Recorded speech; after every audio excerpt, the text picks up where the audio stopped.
जय हिंद। तो आइए आज हम लोग विज्ञान के प्रश्नों के बारे में जानते हैं। महत्वपूर्ण जो टॉपिक है इसका टॉप 20 क्वेश्चन को जानते हैं। बहुत ही अच्छे लेवल के प्रश्न है, सभी परीक्षा के लिए इम्पोर्टेंट है। तो प्रश्न पहला है कि मनुष्य आँखों से कितने डिग्री तक देख सकता है। तो देखिए, मनुष्य जो है अपने आँखों से 150 डिग्री तक देख सकता है, 180 डिग्री नहीं देखेगा। मान के चलिए यहाँ पर आँख है, 180 डिग्री ऐसे बनता है, कैसे देखेगा, नहीं देख पाएगा। इसका आंसर क्या हो जाएगा आपका 150 डिग्री हो जाएगा। अब हम लोग जानते हैं आँख के बारे में। किसके बारे में? आँख के बारे में। तो क्वेश्चन आता है कि बताइए आँख में कितना मेगापिक्सल का कैमरा होता है। तो 576 मेगापिक्सल का कैमरा होता है। अब आया कि बताइए आँख पर इमेज कहाँ बनता है। तो रेटिना पर बनता है। कहाँ पर? रेटिना पर बनता है। अब अगर प्रश्न पूछ दिया जाए कि बताइए आँख लोग दान करता है, तो इसका मतलब क्या दान करता है। तो कॉर्निया दान करता है। क्या दान करता है? कॉर्निया दान करता है। अब अगर प्रश्न पूछ दिया जाए बताइए कि शरीर का कौन ऐसा अंग है जिसमें रक्त नहीं होता है। शरीर का कौन ऐसा अंग है जिसमें रक्त नहीं होता है। तो है कॉर्निया। ये जो है ना, अपना रक्त नहीं होगा तो ऑक्सीजन कहाँ से ग्रहण करेगा। तो वातावरण के संपर्क में रह के क्या करता है, ऑक्सीजन को ग्रहण कर लेता है। तो बहुत ही इंपॉर्टेंट प्रश्न है कि आँख का कौन सा भाग दान दिया जाता है। तो कॉर्निया। शरीर का कौन ऐसा अंग है जिसमें रक्त नहीं होता है। तो कॉर्निया। इमेज कहाँ बनता है? रेटिना पर। आँख में कितना मेगापिक्सल का कैमरा होता है? 576 मेगापिक्सल का कैमरा होता है। कितने डिग्री तक देखा जा सकता है? 150 डिग्री तक देखा जा सकता है। हम लोग आते हैं नेक्स्ट प्रश्न पे। अगली प्रश्न है बंदर में कितने गुणसूत्र अर्थात क्रोमोजोम होते हैं। गुणसूत्र को अंग्रेजी में क्रोमोजोम कहते हैं। तो देखिए इसका जो आंसर हो जाएगा आपका ऑप्शन नंबर सी 42। लेकिन यही प्रश्न बोला जाता है कि बताइए कितने गुणसूत्र की जोड़ा होता है। तो 21 जोड़ा आता है। अब हम लोग कुछ और जीव के गुणसूत्र के बारे में जान लेते हैं। अगर बोला जाए कि बताइए मनुष्य के शरीर में कितना गुणसूत्र होता है। तो 46 होता है, अर्थात कितना जोड़ा? 23 जोड़ा होता है। अगर आपसे पूछ दिया जाए कि बताइए गोरिल्ला और चिंपैंजी, गोरिल्ला एवं चिंपैंजी के पास कितना होता है। तो गोरिल्ला एवं चिंपैंजी के पास होता है आपका 48 गुणसूत्र। कितना होता है? 48 गुणसूत्र। लेकिन आपसे पूछ दिया जाए बताइए बिल्ली, शेर एवं बाघ, इसके पास कितना गुणसूत्र होता है। तो इसके पास 38 होता है, 38 गुणसूत्र। लेकिन आपसे पूछ जाए बताइए हाथी, जिसको हम लोग विरासत पशु कहते हैं, जिसकी मान्यता 2010 में मिला है, उसका गुणसूत्र कितना होता है। तो इसमें गुणसूत्र होता है 56 गुणसूत्र होता है। अगर आपसे पूछ दिया जाए कि बताइए गाय में कितने गुणसूत्र होता है।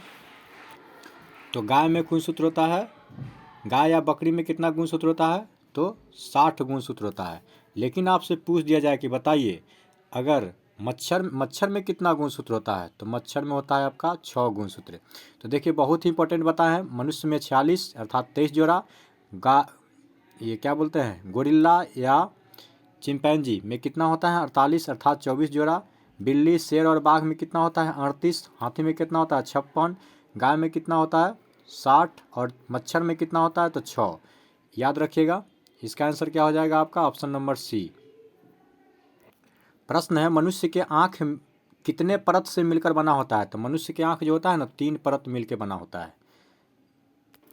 अगली प्रश्न है रडार की खोज किस वैज्ञानिक ने की थी। तो देखिए रडार बोला है, रडार बहुत प्रकार के होता है। रडार कितने बहुत प्रकार के होता है। तो रडार का खोज किसने किया था? रॉबर्ट वाटसन ने भी किया था, हैरी हटर्ज ने भी किया था, लियो सी यंग ने भी किया था। अर्थात इसका आंसर हो जाएगा उपयुक्त तीनों।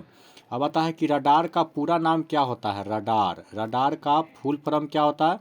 तो रडार का फुल फॉर्म होता है आपका क्या हो जाएगा बताइए रेडियो उसके बाद radio detection and ranging. Radar का प्रयोग क्यों किया जाता है। तो किसी वस्तु को पता लगाने के लिए कोई देश अपने देश में रडार इसलिए लगा के रखता है कि हमारे देश में कोई दूसरी वायुयान या वायुसेना आके अटैक नहीं कर दे। तो उसको पता कौन करता है? रडार अपने तरंग दैर्ध्य से पता करता है। वो रेडियो तरंग हमेशा छोड़ते रहता है, जिसका प्रयोग से क्या करता है दूसरे वस्तु के बारे में पता चल जाता है। तो इसका आंसर क्या हो जाएगा? रडार का खोज किसने किया? इन तीनों ने मिलकर किया। अगली प्रश्न है विद्युत धारा इलेक्ट्रिक करंट की इकाई क्या होता है। तो इसका इकाई होगा एम्पियर। लेकिन प्रश्न है कैंडेला किसका होता है। तो ज्योति तीव्रता का। किसका? ज्योति तीव्रता का क्या होता है? एसआई मात्रक कैंडेला होता है। केल्विन किसका होता है। तो केल्विन जो होता है ताप का, टेम्परेचर का केल्विन होता है। मोल किसका होता है। तो पदार्थ का एसआई मात्रक क्या होता है। पदार्थ का एसआई मात्रक मोल होता है। अगली प्रश्न है, सोलर सेल किस ऊर्जा को किस ऊर्जा में परिवर्तित करता है? तो देखिए सोलर सेल जो है ना, आपका आंसर हो जाएगा ऑप्शन नंबर क्या, ऑप्शन नंबर हो जाएगा ए, सौर ऊर्जा को विद्युत ऊर्जा में, सौर ऊर्जा को विद्युत ऊर्जा में, ऑप्शन नंबर सी हो जाएगा, सौर ऊर्जा को विद्युत ऊर्जा में। अगली प्रश्न है, इलेक्ट्रॉन की खोज किस वैज्ञानिक ने किया था? तो देखिए इसका कोड है द गोपचंद, द गोपचंद, ठीक है। देखिए टीएस से क्या होगा, थॉमसन, किसका खोज, इलेक्ट्रॉन का। जीओ से क्या होगा, गोल्डस्टीन, किसका खोज, प्रोटॉन का। सीएस से क्या होगा, चैडविक, किसका खोज, न्यूट्रॉन का। अब हम लोग जानते हैं कि इलेक्ट्रॉन पर कौन सा चार्ज होता है, तो इलेक्ट्रॉन पर माइनस चार्ज होता है, नेगेटिव चार्ज होता है, ये कक्षा के बाहरी में घूमती रहता है। प्रोटॉन पर कौन सा चार्ज होता है, तो प्रोटॉन पर प्लस चार्ज होता है। न्यूट्रॉन पर कौन सा चार्ज होता है, तो ये आवेशहीन होता है। लेकिन प्रोटॉन और न्यूट्रॉन जो रहता है कहाँ, नाभिक के भीतर रहता है। अब आ गया नाभिक, तो नाभिक का खोज किसने किया था, तो रदरफोर्ड ने किया था। रदरफोर्ड ने भी किया था किसका खोज, क्या बोलते हैं इसका, प्रोटॉन का खोज किया था। लेकिन श्रेय इसको क्या दे, किसको दिया जाता है, गोल्डस्टीन को दिया जाता है। ऑप्शन में रहेगा तो कोई एक ही रहेगा, या तो गोल्डस्टीन या रदरफोर्ड, ठीक है। अब हम लोग जानते हैं कि प्रोटॉन पर कौन सा चार्ज होता है, तो प्लस चार्ज होता है। उसके बाद आता है कि इलेक्ट्रॉन पर मास क्या होता है, तो इलेक्ट्रॉन का मास होता है 9.1 गुने 10 के पावर -31 kg। अगर इसका बोला जाए कि आवेश क्या होगा, तो आवेश होगा -1.6 गुने 10 के पावर -19 कूलम। याद रखिएगा, बहुत इंपॉर्टेंट है। गोल्डस्टीन ने किसका खोज किया, गोल्डस्टीन ने खोज किया प्रोटॉन का। रदरफोर्ड ने भी प्रोटॉन का किया था। जे थॉमसन ने किसका किया, जे थॉमसन ने इलेक्ट्रॉन का खोज किया। चैडविक ने किसका खोज किया, तो न्यूट्रॉन का। तो इसका आंसर क्या हो जाएगा, जे थॉमसन।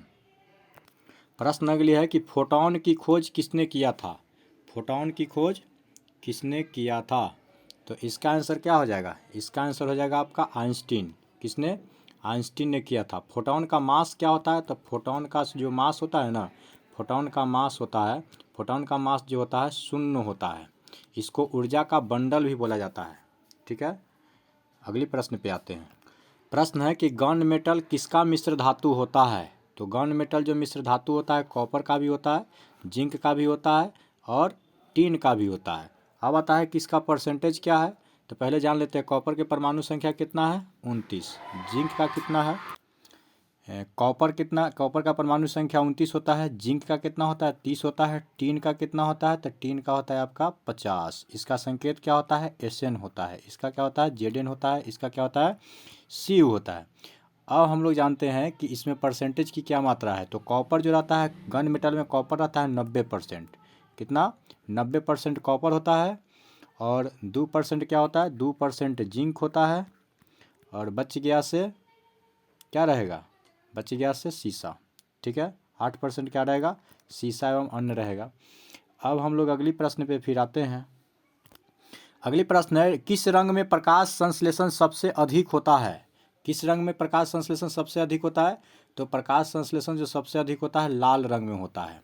अब हम लोग जानते हैं लाल रंग, पेड़ पौधे के खाना सूरज के प्रकाश से बनता है। क्वेश्चन है कि बताइए पेड़ पौधे खाना किससे बनाता है, तो सूरज के प्रकाश से बनाता है। सूरज के प्रकाश में कौन सा रंग होता है, तो सभी रंग होते हैं। कौन कौन, बैजानिया पिनाला, क्या नाम है, बैजानी पिनाला, पिनाला, विवगियोर भी इसको बोलते हैं।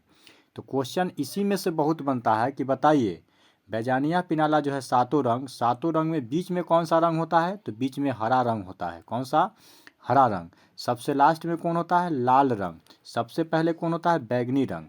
बैजानिया पिनाला में बीच में कौन होता है, हरा रंग। लाल में, लाल कहाँ होता है, सबसे लास्ट में होता है।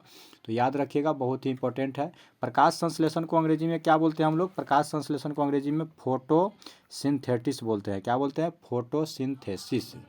याद रखिएगा, बहुत ही इंपॉर्टेंट क्वेश्चन है कि किस रंग में प्रकाश संश्लेषण सबसे अधिक होता है, तो इसका आंसर क्या हो जाएगा, लाल रंग। अगली प्रश्न है, पौधे में पाए जाने वाला हार्मोन ऑक्सिन की खोज किसने किया था? तो देखिए पौधे में पाए जाने वाला हार्मोन जो है उसका खोज किया था चार्ल्स डार्विन ने। किसने, चार्ल्स डार्विन ने खोज किया था। अगली प्रश्न पे फिर आते हैं। प्रश्न है, मनुष्य के लार में कौन सा एंजाइम पाया जाता है? तो मनुष्य के लार में कौन सा एंजाइम पाया जाता है, टाइलिन या एमाइलेज या पटाइलिन? तो देखिए इसमें जो है ना तीनों का एक ही नाम है, अर्थात टाइलिन, एमाइलेज और पटाइलिन, ये तीनों आंसर होगा इसका। ऑप्शन नंबर क्या हो जाएगा? डी। याद रखिएगा, मनुष्य के लार में कौन सा एंजाइम पाया जाता है? टाइलिन, एमाइलेज या पटाइलिन, ये तीनों का नाम एक ही है। अगली प्रश्न है, दांतों के अध्ययन को क्या कहा जाता है? दांतों के अध्ययन को क्या बोला जाता है?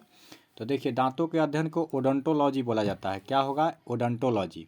अब हम लोग आते हैं कि एंथ्रोलॉजी। एंथोलॉजी किसका अध्ययन कहलाता है? तो फूलों का अध्ययन क्या कहलाता है? एंथोलॉजी। फूलों का अध्ययन एंथोलॉजी कहलाता है। एस्ट्रोनॉमी। एस्ट्रोनॉमी में किसका अध्ययन किया जाता है? तो एस्ट्रोनॉमी में खगोलीय पिंड का अध्ययन किया जाता है। याद रखिएगा, एस्ट्रोनॉमी में। ऑरोलॉजी में किसका अध्ययन किया जाता है? तो ऑरोलॉजी में किया जाता है पर्वतों का अध्ययन। किसका? पर्वतों का अध्ययन। याद रखिएगा। तो देखिए, दांतों का अध्ययन को क्या कहते हैं? ओडोंटोलॉजी। एंथोलॉजी किसका अध्ययन कहलाता है? फूलों के अध्ययन। एस्ट्रोनॉमी किसका? खगोलीय पिंड का अध्ययन। ओरोलॉजी किसका? पर्वतों का अध्ययन। प्रश्न है, मानव शरीर में संक्रमण को रोकने में मदद करने वाला विटामिन कौन सा है? तो विटामिन जो है option number A, vitamin A है। विटामिन ए का रासायनिक नाम क्या है? तो विटामिन ए का रासायनिक नाम रेटिनॉल है। क्या है? रेटिनॉल। विटामिन का खोज किसने किया था? तो विटामिन का खोज किया था फंक ने। किसने किया था? फंक ने। रेटिनॉल, विटामिन ए की कमी से कौन सा रोग होता है? तो रतौंधी होता है। कौन सा? रतौंधी। याद रखिएगा, रतौंधी बीमारी किसके कारण होता है? तो विटामिन ए के कमी के कारण। फिर अगली प्रश्न पे हम लोग आते हैं। अगली प्रश्न है, टिटेनस बीमारी मनुष्य के किस अंग को प्रभावित करता है? तो टिटेनस बीमारी जो है मनुष्य के तंत्रिका तंत्र को प्रभावित करता है, अर्थात इसको क्या बोलते हैं? Nervous system. नर्वस सिस्टम को प्रभावित करता है। अब आता है कि टिटेनस को कौन कौन सा बीमारी बोलते हैं? तो इसको बोलते हैं लॉकजा। लॉकजा भी इसी का नाम है। क्वेश्चन है कि लॉकजा किसका नाम है? तो टिटेनस को। और इसका क्या नाम है दूसरा? धनुष टंकार रोग। धनुष टंकार रोग किसको बोलते हैं? तो धनुष टंकार रोग बोलते हैं हम लोग टिटेनस को ही। अब आता है कि बताइए, धनुष टंकार रोग जब हो जाता है तो क्या हो जाता है? तो जबड़े में जकड़न आने लगता है। जबड़े में जकड़न किसके कारण आता है? तो टिटेनस बीमारी से आता है। ये किसके कारण होता है? तो जमीन में कील रहता है जो बहुत दिनों का रहता है, वह अगर गोर में या पैर में कहूँ चुभ गया तो उसके कारण उसमें एक प्रवेश पहुंच जाता है जीवाणु, जिसके कारण बीमारी हो जाता है कौन? टिटेनस। इसको लॉकजा भी बोलते हैं, धनुष टंकार भी बोलते हैं। जबड़े इसमें जकड़न होने लगता है। अगली प्रश्न है, टाइफाइड बीमारी किस जीवाणु के कारण होता है? तो टाइफाइड बीमारी जो होता है आपका हो जाएगा ऑप्शन नंबर कौन? ऑप्शन नंबर ए हो जाएगा, salmonella typhi. Salmonella typhi. Salmonella typhi के कारण होता है। अब आता है कि माइक्रोबैक्टीरियम ट्यूबरकुलोसिस किस कौन बीमारी में होता है? तो ये होता है टीबी, जिसको क्षय रोग भी बोलते हैं। और यह किसको प्रभावित करता है? तो फेफड़ा को प्रभावित करता है। इन्फ्लुएंजा। इन्फ्लुएंजा में क्या होता है? तो निमोनिया। निमोनिया इसी को बोलते हैं, इन्फ्लुएंजा को। इसमें कौन सा प्रभावित होता है? तो इसमें भी फेफड़ा ही प्रभावित होता है। फेफड़ा प्रभावित इसमें भी होता है। अगली प्रश्न है, एनालॉग सिग्नल को डिजिटल सिग्नल में एनालॉग सिग्नल को डिजिटल सिग्नल में बदलने के लिए किसका प्रयोग करते हैं? तो मोडेम को करते हैं। किसको करते हैं? मोडेम को करते हैं। अगली है कि आमीटर का प्रयोग किसके लिए किया जाता है? तो इसका तो आंसर जानते हैं, आमीटर का प्रयोग विद्युत धारा के लिए किया जाता है। भूकंप की तीव्रता के लिए सिस्मोग्राफी, हवा की तीव्रता के लिए। इसका ऑप्शन क्वेश्चन का आंसर आप लोग बताइएगा इसका कमेंट में। अगली प्रश्न है, बच्चे का लिंग का निर्धारण किसके गुणसूत्र पर निर्भर करता है? तो बच्चे का जो लिंग का निर्धारण करता है पिता के गुणसूत्र पर निर्धारण करता है। क्या है कि पिता के पास रहता है XY और माता के पास रहता है XX। तो XY अगर डोनेट हो रहा है तो जिसके कारण जो शिशु पैदा लेगा उसका वो कौन रहेगा? वो रहेगा पुत्र। और अगर XX पहुंच गया तो इसके कारण क्या होता है? तो इसके कारण होता है पुत्री। याद रखिएगा। लेकिन गांव समाज में क्या बोला जाता है? अगर पुत्री ज़्यादा जन्म लेता है तो बोला जाता है कि यहाँ पर स्त्री का ही दोष है। लेकिन वैसी बात नहीं है, यहाँ पर पिता का दोष है, क्योंकि पिता के पास XY क्रोमोसोम होता है और माता के पास सिर्फ XX होता है। तो ये पुरुष के ऊपर निर्भर करता है क्या डोनेट कर रहा है। अब हम लोग रिवीजन एक बार कर लेते हैं, जितना भी क्वेश्चन किए उसको फिर से रिवीजन कर लेते हैं। मनुष्य के आंख से कितने डिग्री तक देखा जा सकता है? तो 150 डिग्री तक। बंदर में कितने गुणसूत्र यानी कि क्रोमोसोम होता है? तो 42 होता है, अर्थात 21 जोड़ा आता है। मनुष्य की आंख के कितने परत से मिलकर बना होता है? तो 3 परत से मिलकर बना होता है। अगली प्रश्न है, रडार की खोज किस वैज्ञानिक ने किया था? तो देखिए रडार कई प्रकार के होता है, इसमें दर्शाया नहीं कि कौन रडार का खोज कौन किया था। तो इसका आंसर तीनों हो जाएगा, रॉबर्ट वाटसन वाट, हेरिज हंटज या लियो सी यंग। अगली प्रश्न, विद्युत धारा की इकाई क्या होती है? तो एम्पीयर। न्यूटन के किस नियम को गैलीलियो का नियम भी कहा जाता है? तो न्यूटन के गति के प्रथम नियम को गैलीलियो का नियम कहा जाता है। इसको जड़त्व का नियम भी बोला जाता है। सोलर सेल किस ऊर्जा को किस ऊर्जा में परिवर्तित करता है? तो सौर ऊर्जा को विद्युत ऊर्जा में परिवर्तित करता है। प्रश्न है कि इलेक्ट्रॉन की खोज किस वैज्ञानिक ने किया था? जे थॉमसन ने किया था। द गोपचंद इसका कोड बताए थे, क्या बताए थे? द गोपचंद। गोपचंद अर्थात क्या? टीएस से थॉमसन इलेक्ट्रॉन का खोज, जीओ से गोल्डस्टीन प्रोटॉन का खोज, सीएस से चैडविक न्यूट्रॉन का खोज। फोटॉन की खोज किसने किया था? तो आइंस्टीन ने किया था। आइंस्टीन ने कौन सा सिद्धांत दिया था? तो ई बराबर एम सी स्क्वायर। ई बराबर एम सी स्क्वायर, जिसको सापेक्षता का सिद्धांत भी बोला जाता है, संवेग संरक्षण का सिद्धांत। अगली प्रश्न है, किस रंग में प्रकाश संश्लेषण सबसे अधिक होता है? तो लाल रंग में प्रकाश संश्लेषण सबसे अधिक होता है। पौधे में पाए जाने वाले हार्मोन ऑक्सिन की खोज किसने किया था? तो चार्ल्स डार्विन ने किया था। अगली प्रश्न है, मनुष्य में लार में कौन सा एंजाइम पाया जाता है? तो टाइलिन, एमाइलेज एवं पटाइलिन, तीनों का एक ही नाम है। दांतों के अध्ययन को क्या कहते हैं? ओडोंटोलॉजी कहते हैं। अगली प्रश्न है, मानव शरीर में संक्रमण को रोकने के लिए कौन सा विटामिन जरूरी है? तो विटामिन ए। विटामिन ए का नाम क्या है वैज्ञानिक नाम? तो रेटिनॉल है, रेटिनॉल। विटामिन का खोज किसने किया था? तो विटामिन का खोज फंक ने किया था। विटामिन ए की कमी से कौन सा रोग होता है? तो रतौंधी रोग होता है, याद रखिएगा, रतौंधी। अगली है कि टिटेनस बीमारी मनुष्य के किस अंग को प्रभावित करता है? तो तंत्रिका तंत्र को। टाइफाइड बीमारी किस जीवाणु के कारण होता है? सोलोमोनेला टाइफी के कारण। एनालॉग सिग्नल को डिजिटल सिग्नल में बदलने की प्रक्रिया किसका प्रयोग किया जाता है? तो मोडेम को किया जाता है। और इस सेशन का आखिरी प्रश्न है कि अमीटर का प्रयोग किस लिए किया जाता है? तो विद्युत धारा को मापने के लिए किया जाता है। बच्चों का लिंग निर्धारण किसके गुणसूत्र पर निर्भर करता है? तो पिता के गुणसूत्र पर निर्भर करता है। तो अगर वीडियो आपको अच्छा लगा तो इस वीडियो को शेयर कीजिए। जय हिंद।